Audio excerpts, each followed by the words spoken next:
Paano hindi ka maglalaway guys? Legit naman talaga na masarap yung mga gantong mixed nuts. Tapos guys, ang healthy pa. Imagine guys, so ito ay combination ng walnuts, almond nuts, cashew nuts, pumpkin seeds, at saka ng black cranberries, at saka raisin.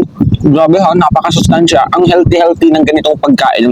Kaysa sa mga candy, sa mga chocolate, sa mga maalat na chichirya, di ba? Kaya kung mahilig kayo sa mga kutkutin, habang nagkikwentuhan, habang nakatambay, mas perfect yung ganitong kainin nyo. Alam nyo guys, napakamura lang pala ng isang ganito ha. Parang kaya kong ubusin to sa sarap niya, grabe. Napakasustansya nito. Perfecto talaga. Ayan, oh, di ba?